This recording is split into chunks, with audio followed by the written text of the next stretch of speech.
আমার বলদ বন্ধু বুঝছেন বিয়া করছে अच्छा নতুন নতুন। ठीक है তো নতুন শ্বশুর বাড়ি যাইবে আর শ্বশুর আবার একটু অসুস্থ। समझ गया তো আর মা শিখাই দিছে যে তোর শ্বশুর বাড়ি যাইয়া শ্বশুরের সালাম দিবি, আব্বা আসসালামু আলাইকুম কেমন আছেন। তা अच्छा শ্বশুর তো নিশ্চয়ই কইবে যে আলহামদুলিল্লাহ বাবা ভালো আছে। ठीक है তা তুই তখন কবি যে আব্বা এটাই তো আমরা কামনা করি। समझ गया এরপরে জিজ্ঞাবি আব্বা আপনি কোন ডাক্তার দেখাইছেন। अच्छा তা হে যে ডাক্তারের কথাই কোক তুই কবি আব্বা হয়তো খুব পরিচিত ভালো ডাক্তার। ठीक है তা আলহামদুলিল্লাহ আমার বন্ধু গেছে, अच्छा যাওয়ার পরে শ্বশুরে যে সালাম দিছে আব্বা আসসালামু আলাইকুম কেমন আছেন আপনি।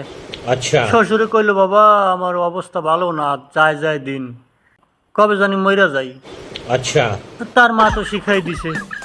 তা আমার বন্ধু বলতেছে আব্বা আমরা তো এইটাই কামনা করি। এরপরে তো শ্বশুর তো রাগে মনে করেন থতমা মতমা গরম হয়ে গেছে। তারপর জিজ্ঞাসা আব্বা আপনি কোন ডাক্তার দেখাইছেন। শ্বশুর তো মনে করেন রাগে লাল, কইতেছে জম দেখ, জম। আমার বলদ বন্ধু কইতেছে আব্বা হয়তো খুব ভালো ডাক্তার, পরিচিত ডাক্তার, আপনার কোনো চিন্তা নাই। আমার বন্ধু ঠিক করছে না।